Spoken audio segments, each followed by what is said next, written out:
Oh, hello. Fancy seeing you here on a Monday morning, but glad you could join us. Welcome to Monday Morning Coffee with Inside the Firm. Each week, we will be interviewing local, regional, and national business leaders to give you an inside peek into how they lead their businesses to success in an ever-competitive business climate. So pour yourself a hot cup and enjoy the show. Welcome to another episode of Monday Morning Coffee with Inside the Firm. Today I have on Adam Steiner. He is a third in a generational line of home builders. And as such, this industry has always been in his blood. From early on, he knew he loved homes, design, and building. After a decade and a half working as a lead designer for various builders, he ventured out on his own. As the owner of Birnam Design Company and the podcast Builder versus Buyer, his mission is to take the mystery of the home buying process through sharing his experience. Adam, welcome to the show. Thanks, Lance. Thanks for having me on. Yeah, happy to have you on. So one thing I wanted to maybe you could start with us out with is tell us about your transition from civil engineering and then working in your father's home building company, and then some of the lessons that maybe you learned in doing that. Yeah. So went to school, Purdue University, studied civil, focus on structures. I got about halfway through and felt like, I'm not sure I want to do this my whole life. And my dad was like, hey, you're almost done. Just get your degree and figure it out. And that was about the time my dad started his company now, as it's called, Steiner Homes. And I started working for him part-time through college, summers, and then right out after school. I was always found myself as on the more creative side of my classmates and things like that, and way lower on the details and really loving the math and the engineering. But so I figured, hey, let's just jump on full in on the home design process, and I've loved it ever since. So you graduated then with the civil engineering degree? Yes. Yeah. I never spent a second in the field. That's well, I mean, it's applicable, right? You're at least there's design involved with that. We teach civil engineers at the University of Colorado Boulder.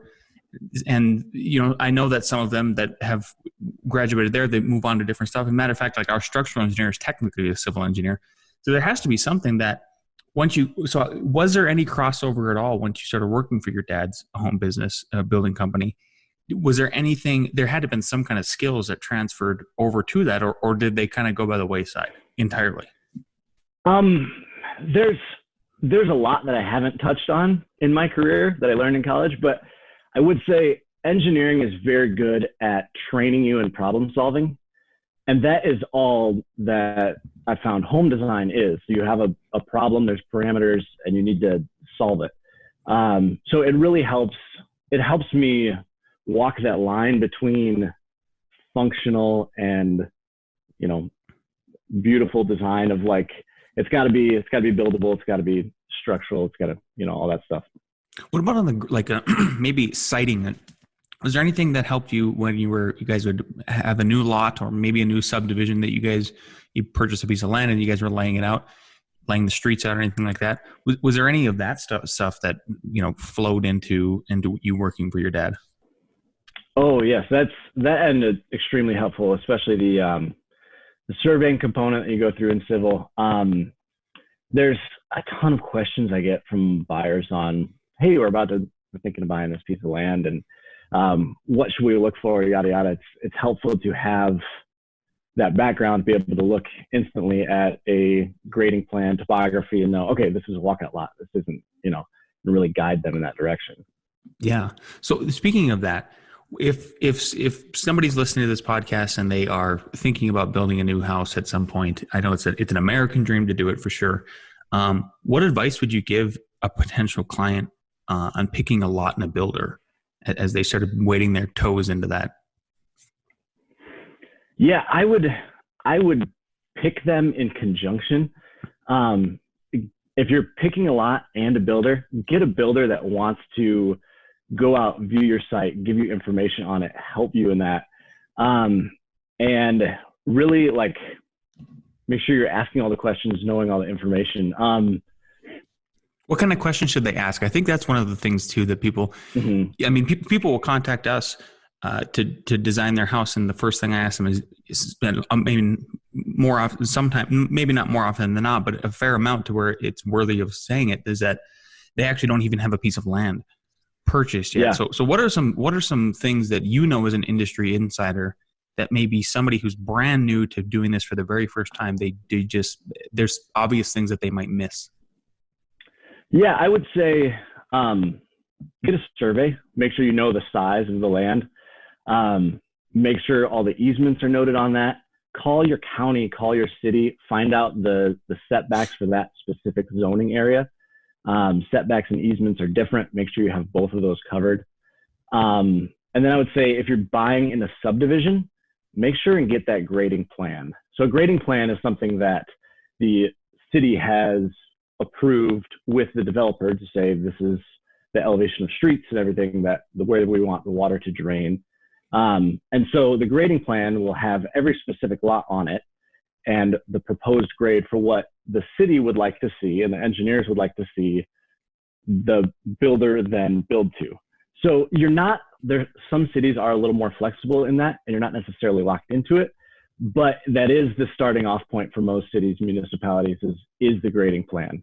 So if the lot you're buying differs, whether that's a walkout, lookout, flat lot, if that differs from what you want, I would say look at a different lot. Yeah. Well, what if now I'm going to pretend like I'm a client, but I'm afraid of calling the city. I'm afraid of calling the county because they're going to tell me bad news. I would say do it. You're going to find out the bad news sooner or later. Never purchase something without knowing. Yeah, rip off the Band-Aid right away, right? I mean, even when it comes down 100%. To like the soils, that would be one recommendation I would add on to yours, is that try to understand your soils and what that means for the foundation, because the ramifications, they could cost you a lot of money, down the road. And foundations, that's where buildings start, right? So yes. Yeah. That's a very painful one to find out in the building process, that you don't have adequate soils. The remedies are tough. Yeah, and expensive. Yes. What about, so since you've worked on both sides of the coin, and you were a designer, you basically working for your father, and then before you switched over and started your own firm, then so you've seen both the design side and the builder side. What about people who are designers and want to go work for and attract these builder clients who, they're doing maybe speculative houses and semi-custom houses? What kind of advice would you give to a new designer who says, I want to break into that market and start working with these, builder developers? How should they position themselves? That's awesome question. Let me start off by saying builders are awesome clients. You spend a lot less time in meetings with them. They're more direct about what they want. They don't want to waste time in their day with 2-hour-long meetings talking about floor plan. Like, hey, give me some drawings. I need to go. I'm ready to build. So yeah, they're really great clients, obviously repeat clients. I would say builders love if you can understand the building process. If you're already thinking about structure, how you're going to run mechanicals, your plumbing chases, drops, venting, if you're having those conversations early, really, really helpful. And then I would say builders love speed. I've heard you guys talk about this a lot on your podcast. Like, if you can turn around a drawing in 2 weeks instead of 4 weeks, they love that. And if you're true to your word, like that alone will win you jobs regardless of where your price is at. What do builders hate? What do builders not want to see from a designer? I know you kind of touched about the positives. Maybe there's some negatives we could pull out. Yeah, I would say it might sound funny for most architects, but over specification. There are custom builders that build in my market like $1 million plus and treat it more like a commercial job. That's one thing, but I'm talking about most, under $1 million home, most semi-custom, custom homes. When you work with a client, get things really dialed in and specified, you're specifying the windows and every little thing, which is good and architects are trained to do, but that builder has an idea, a way they're already doing things. So for windows, for example, if you specify a certain window type, brand, manufacturer, that builder probably has a relationship with a supplier that may or may not supply that specific window. So you're making more work for them. They either have to have a conversation with the client to say, hey, this is the window we really want, or they have to call you and they know they're going to be billed for extra hours. So I would say talk to them early instead of later. It's a 5-minute conversation that can go a long, long way. Yeah, exactly. My advice would be that it should be, they're going to have their routine structure of who they're already working with, like you talked about. So it's up to you to pull that out of them to understand, okay, tell me about the ideal structure and the framework. And you can still be 100% creative. That's why a big reason why we're such big advocates of, if you do have the opportunity as an architect to have to work with a speculative builder, I think it's one of the most, we talk about that architectures for humanity, right? In the sense that we're better poised than supposedly builders about making the best spaces for people to live. And I think a lot of people look down on an architect, maybe they're, especially if they're talented, of like, oh, why are you doing such demeaning work? And I go, I don't know if there's a better way to affect society in a positive way than if you do one house and it's repeated 1,000 times. And if you crush the floor plan on that house, maybe it's not the most beautiful thing from the outside, but if in a decade or 2 decades from now, because the floor plan works so well, it's essentially timeless. They're not ripping out walls like they were for, the spec homes in the 60s and 70s and 80s and stuff like that. Lance, go ahead. Yeah, go ahead. No, I was just going to say, I love that you said that, because I fully agree. I think it's great work too. So it is great, right? It's steady. Mm-hmm. And you learn about, you learn even on the economic side of things, right? I mean, they have to have a profit. Otherwise, there's no incentive to keep moving ahead as a developer when it's one of the most risky things you can do ever. Beyond that, then, how did you then transition from, and what made you move over and start your own firm? I think the biggest picture thing is I got to a point in my career when I wanted something a little more. I realized I was like capped at a ceiling of what I could make unless I was managing people. And I'm not a skilled manager. That's not really a strength of mine. That was really one of the big urges to branch out, and really I want to build something, and it's exciting and fun to do. When did you exactly make the transition? January of this year. So I've been in business now for about 5 months. That's exciting. How did you obtain your first clients? My first clients were builders that I'd previously worked with. So I actually worked out like a monthly, hourly retainer agreement. And it's the lowest margin of stuff I do. But like I said, that it was a great jumping off point. And the reality is, like, my wife wouldn't have been excited about it had we not had some sort of steady, quote unquote, income coming in. And during the pandemic, it's been really, really great for me because I've had some steady work through it all. I'm really glad I did. So, yeah, good for you for taking that leap, for sure. What kind of software do you use to do your designing? I'm currently in AutoCAD. I am taking Revit Rocket Ship. All right. Your class. And I promise, podcast Lance didn't tell me to say this, but I do love the program. The templates alone are worth the money. You can tell you guys have done residential a lot.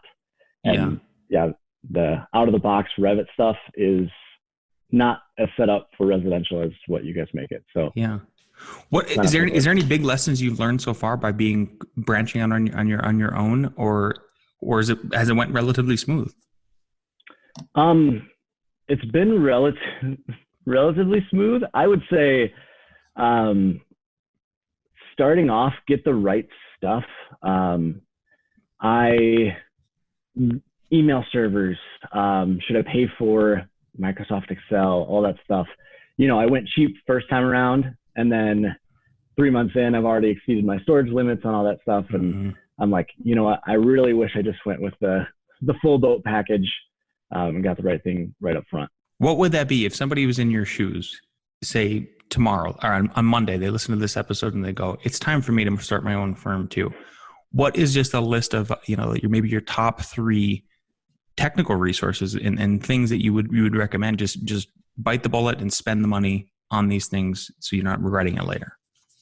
Yeah, I would say an awesome PC. Get a computer that is going to work, super fast load time, super fast processor. You're going to be spending all day on that thing, closing, opening big files. Like, get something that you love. And then I would say the email storage technical side, like, don't skimp on that. Get a good domain name that looks professional. I went with G Suite because it was a little cheaper. And then, I wish I just bit the bullet and gone with Microsoft to, $10 more a month, but it's something 2 months in. I'm like, oh, do I really want to change all of my file storage and migrate the email? And it's just get it right up front. And yeah, for a third thing, what about a server? What do you use for a server? Or are you are you using your hard, like on your laptop hard or Dropbox? I actually built a PC, so it's all hard drive through G Suite. So okay. Well, 2's good enough. I'm cool with that. I think that's great advice for sure. How are you, pandemic aside? I think we're pulling out of it anyway. How are you generating leads on your own for the first time? Is it contacts, still other contacts that you had previously, and are they just kind of referring you out from here because you've performed well with them? Some referrals. Some is just the classic internet hustle of getting your content out there. We're fortunate enough to be in an industry where people want to spend their free time looking at what we make. They really do. So yeah, so don't be shy to put renderings, floor plans, your pictures, obviously, but that sort of content online, like, people want to see it. We're not selling insurance. Like, get that stuff out there, and I would say that has helped. And then cold calling, especially with builders. Sure, everybody's got a connection, but a decent number of the ones I called were like, you know what, I got a designer, but he's 6 weeks out and I really need a set of plans. What can you do? And I would say that don't be afraid to do the cold calling, figure out a couple of contractors that have, and those have turned out to be some of my best contractors this year too. So, yeah. 2-part question. Somebody like you who's working for builders and developers, and maybe you're doing, some of his spec homes. How do you handle when a developer or a builder asks you if a repeat fee for the exact same house? And then how do you handle it if a client asks you to do it? Are you just doing strict repeat fees, or do you take the other route and say something along the lines of, like, every individual lot is different, so I just can't, it's not workable? Yeah, I would say for a builder client, we hold the architecture and design industry, we hold our intellectual property, really closely. And I question that because all of our clients hate it. If your client is a builder, they don't want to hear you talk about intellectual property clauses. And I get why they're there. And, but I would say I want to bring value and not frustration to my clients. And so I've been really, really lax on the IP. Usually I will charge an upfront fee for a development of a, repeat plan, so to speak. And then most likely hourly or a lower fee for the repeat work, changing that on a different lot, making the modifications that they want to for the second time, Mm-hmm. Yeah, good answer. Circle back for us then on something on the sales process for builders as you acted as an agent for both of them. So what could you tell us about, from a client perspective, what they can expect on the sales process? And then if you are going to go, maybe a route where you transition into a builder, you're going to do a spec home, things to watch out for, things to be aware of that maybe aren't really obvious. As far as the designer or the client building the home? Sorry. Both. It could be both. Yeah. I would say for sure the client. Yeah. What should they be? What kind of questions should they be asking and looking for as they go to buy that house? Oh yeah, great question. I say this to people a lot, and I this is what my whole podcast is based on, is just advice for people and builders to kind of come together and figure out this relationship better. As far as clients going to builders, I would say get a builder early and pick somebody you trust the most. It's hard to figure that out in one or two meetings, but I think most people know in their gut, like, yeah, that person's trustworthy, or no, they're not. And because building a home is kind of like a marriage. Like you're stuck with that contractor for 6 to 9, 12 months, however long your build is. Something may and probably will go wrong in your build. You want to be able to sit across the table from that person, look them in the eye, and know that they're telling you the truth for a good remedy, good solution. So like practically what that means up front, if I'm talking to a sales agent or a builder, is really somebody that's going to tell me no. Somebody like a builder that knows what they are and what they're not. Builders, and I get why I do this same thing in my business. Like I'm hungry for work. I want to say yes. I want to stretch myself, but I think builders do that a lot too. Saying yes to things they've never done before, processes that are totally new, styles that they've never really tackled before. You can get a great deal in that, but I would say like, if they're telling you, no, like this is what we do best, this is our process, these are the rails we're going to put you in, like that's what's attractive to me when I'm looking for a builder. So. Yeah. What would you say to somebody who's interviewing a builder and they're looking at two different figures, and that is, one builder is going to charge you, let's say 12%, and one builder is going to charge you 18%. The first builder who's going to charge 12%, they just every time you leave the meeting with them, it just doesn't feel right. But and from a trust standpoint, but man, that 12%. That 6% difference is huge in your budget versus the 18% guy or gal that says that you walk away from it and you go like, I just like them, but I hate their price. What advice would you give somebody when they're looking at that? Because that is a common day occurrence. Yeah. And this would be more like a true custom builder, cost plus model. Yep. Mm-hmm. I would say like you get what you paid for. And if you feel like you don't trust that individual on the sales side, it's not going to get better during the building side. Typically a contractor knows what they want to get, and you can beat them up on price on the front end if you want to, and they will find a way to make it back through the build. So yeah, I would opt for, again, if you feel the higher price contractors, you just have a better feeling about them, better trust level, I would any night and day go with them. I agree. Yeah. The other point that you brought up that I really liked, well, 2 points, was somebody that will say no. Gosh, I can't express how much I appreciate that.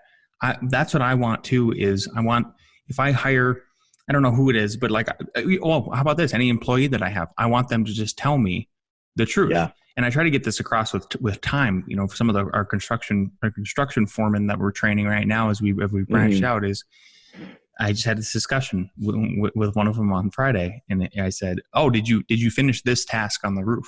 Well, no, but it'll only take 15 minutes. And I go, it's going to take an hour. And I said, there's a pattern here, and I'm not trying to be a jerk about it. I'm just telling you the truth, that I want the truth.